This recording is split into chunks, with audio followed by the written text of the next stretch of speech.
Ya, bismillahirrahmanirrahim. Assalamualaikum warahmatullahi wabarakatuh. Apa kabar sobat di rumah? Hari ini saya akan coba menyampaikan terkait salah satu materi dari materi akuntansi biaya, yaitu materi tentang menghitung harga pokok produksi. Ya, disampaikan oleh Mulyadi bahwa metode harga pokok produksi itu dilakukan dengan 3 metode.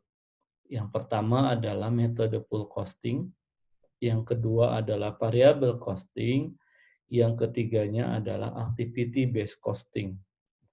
Nah, apa sih metode full costing? Metode full costing itu adalah biaya penuh full cost dengan pendekatan full costing, di mana jumlah full production cost untuk memproduksi suatu produk dengan pendekatan full costing. Jadi full costing itu pendekatan seperti apa adalah total biaya bahan baku, biaya tenaga langsung, biaya overhead pabrik, variabel, dan biaya overhead pabrik. Itu metode full costing. Yang kedua adalah metode variable costing. Ya. Metode variable costing ini merupakan jumlah variable cost ditambah dengan fixed cost. Ya. Apa yang dimaksud dengan variable cost? Adalah biaya bahan baku, biaya tenaga kerja langsung, ditambah dengan biaya overhead pabrik. Nah, sedangkan fixed cost merupakan jumlah biaya overhead pabrik tetap, biaya administrasi umum tetap, ditambah biaya pemasaran. Nah, aktivitas based costing apa sih? Ya, aktivitas based costing itu adalah sistem akuntansi yang terfokus pada aktivitas yang dilakukan untuk menghasilkan produk atau jasa. Ya, di mana aktivitas cost costing adalah setiap kejadian atau transaksi yang merupakan pemicu biaya kos bertindak sebagai faktor penyebab kasual faktor dalam pengeluaran biaya dalam organisasi. Maka pendekatan eh, activity based costing ini menggunakan pendekatan biaya produk yang membebankan biaya ke produk atau jasa berdasarkan konsumsi sumber daya yang disebabkan karena aktivitas. Ya, itu adalah activity based cost. Nah, activity based cost itu di sana ada biaya overhead tentunya. Apa sih biaya overhead itu? Ya, biaya overhead adalah gambaran alokasi biaya kepada aktivitas dan produk, di mana dibebankan biaya overhead ini kepada objek biaya tersebut, ya. Seperti hanya produk atau jasa yang menginvestasikan sumber daya, aktivitas dan biaya kuantitas aktivitas dan sumber daya yang dibutuhkan untuk memproduksi output-nya. Nah, ada biaya non produksi dan biaya produksi. Apa biaya non produksi?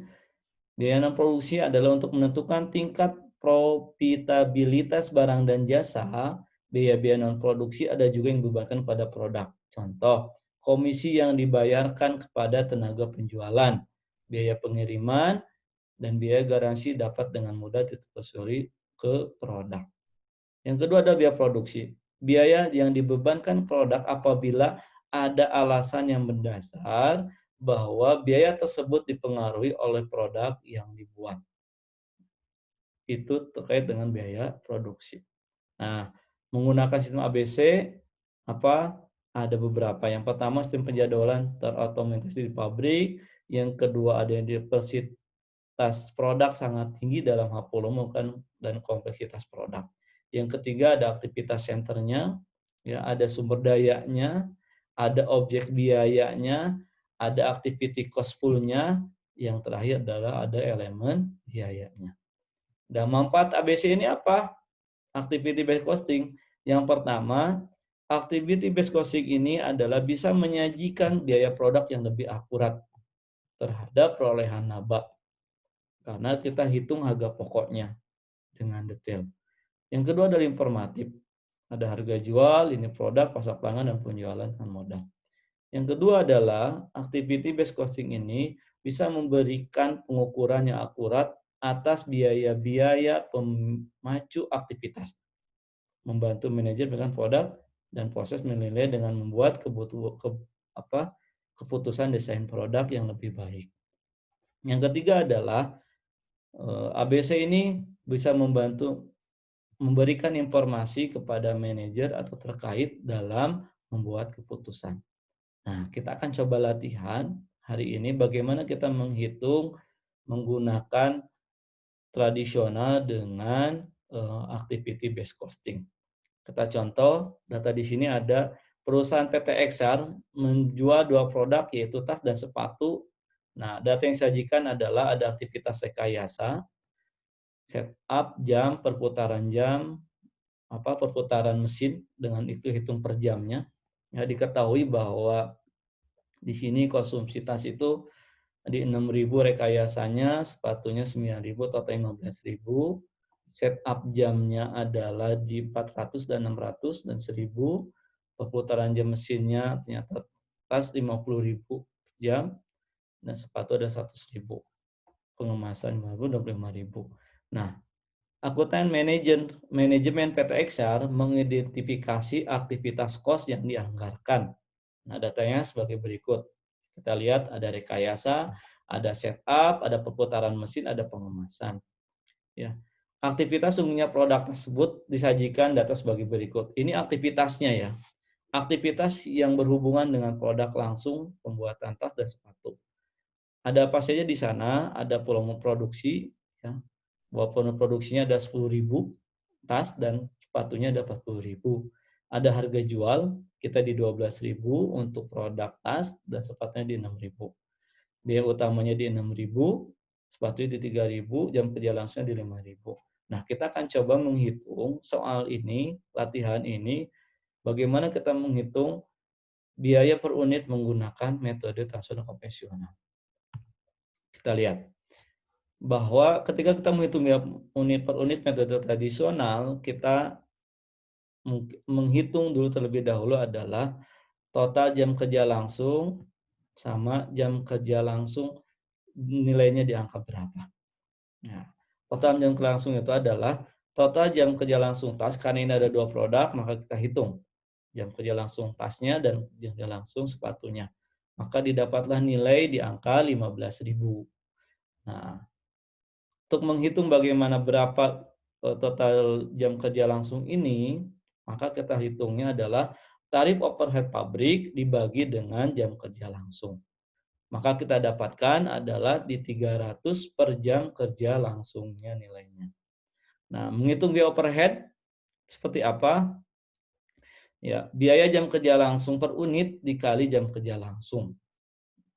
Maka kita dapat menghitung bahwa overhead tas per unitnya di angka Rp150 dan sepatu di angka Rp75. Ya, selanjutnya adalah menghitung biaya per unit. Apa saja komponen untuk menghitung biaya per unit? Yang pertama ada biaya utama, ada biaya overhead, ya, total biaya dan unit produksinya kita yang tadi itu ada 10.000, kalau tas dan sepatu adalah di angka 40.000.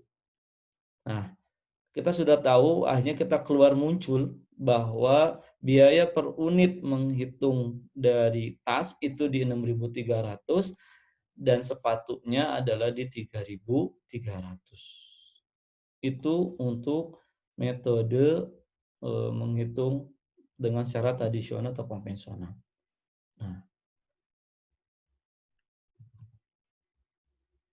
Nah, kita akan menghitung dengan metode activity based costing. Apa saja itu? Pertama, kita akan menghitung tarif aktivitas dulu. Ya. Dari aktivitas tadi ada rekayasa per jam, ada setup per jam, ada perputaran mesin per jam, ada pengemasan.